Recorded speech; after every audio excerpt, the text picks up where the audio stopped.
সরাসরি ঘটনায় যাচ্ছি। তার আগে বলে রাখি, চ্যানেলটা সাবস্ক্রাইব করুন। নতুন একটা বাসা আমি ভাড়া নিয়েছি। বাসাটা দেখতে অনেক সুন্দর এবং নির্জন এক জায়গায়, এবং ভাড়াও কম পেয়েছি, এবং আমার অফিসের সামনে হয়, এই কারণে বাসাটা নিয়েছি। প্রথম একদিন রাত্রে কোনো কিছু হলো না। দ্বিতীয় রাত্রে যখন আমি ঘুমিয়ে পড়েছি, তখন হঠাৎ করে একজনের চিৎকার আওয়াজ শুনলাম বাড়ির বাইরে থেকে। আমি সরাসরি ঘুম থেকে উঠে দরজাটা খুলে বাইরে দেখি কেউ নেই। হয়তো আমি ভাবলাম অন্য জায়গায় থেকে এসেছে, কিংবা আমার মনের ভুল। তখন আমি আবার গিয়ে বিছানায় শুয়ে পড়লাম। যখন আমার ঘুম ঘুম ভাব, তখন হঠাৎ করে আমার দরজার বাইরে থেকে কলিং বেলের আওয়াজ আসলো। আমি তখনই ভাবলাম, কে আসলো এই এত রাত্রে? আমি দরজা খুললাম। সাথে সাথে একটা নির্জন ঠান্ডা হাওয়া বাড়ির ভিতরে প্রবেশ করলো। দেখলাম কেউ নাই। আমি দরজা আটকা দিয়ে তখন রুমের ভিতরে যাবো, তখন ভাবলাম এক গ্লাস পানি খেয়ে যাই। পানি খেয়ে আবার রুমের ভিতরে যেয়ে আবার বিছানায় কাত হলাম। যখনই কাত হব, তখনই আমার রুমের বাইরে থেকে কিছু পরনের আওয়াজ শুনতে পেলাম। যখন আমি বাইরে বের হলাম,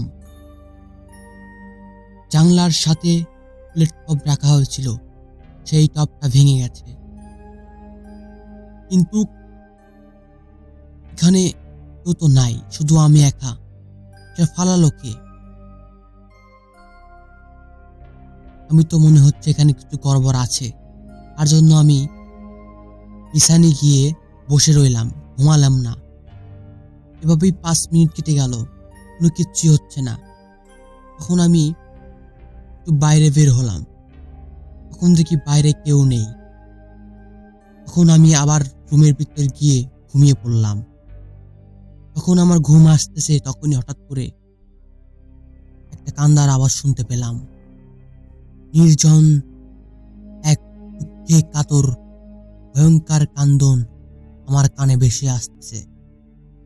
আমি তখনই সেই কান্নার আওয়াজ অপেক্ষা করে বের হয়ে দরজার বাইরে এসে দেখতে চেলাম কে কাঁদে, কিন্তু সেই কান্নার আওয়াজ বাইরে থেকে আসতেছে। আমি আবার বাইরে চলে গেলাম। দরজাটা খুলে বাইরে দেখি আমার বাড়ির সামনে একটা বট গাছ আছে। সেই বট গাছের নিচে একটা সাদা ড্রেস পরে একটা মেয়ে আমু দিয়ে সে কাঁদতেছে। হয়তো ভাবলাম বিপদে পড়েছে, তাই কাঁদতেছে।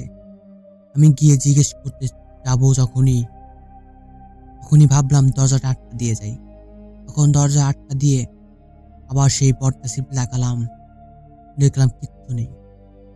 কান্দন আছে, সেই মেয়েটা আছে। তখন আমি একটু ভয় পেলাম। আমি ভাবলাম এখানে কিছু হচ্ছে।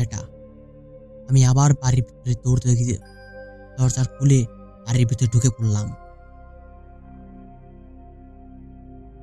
তখন হঠাৎ করে যা দেখি, রুমে কোনো কিচ্ছুই নেই। আমি গিয়ে ঘুমিয়ে পড়লাম।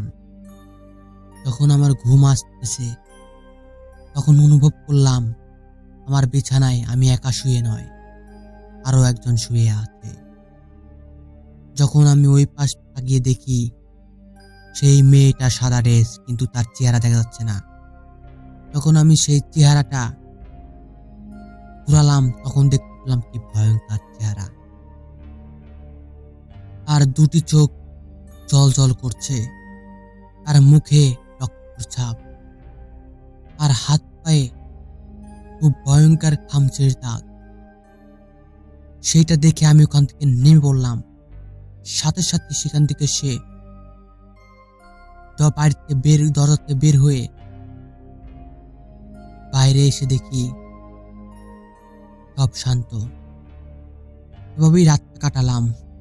সকালবেলায় সেই বাসা ছেড়ে আমি আবার আমার বাসায় চলে গেলাম।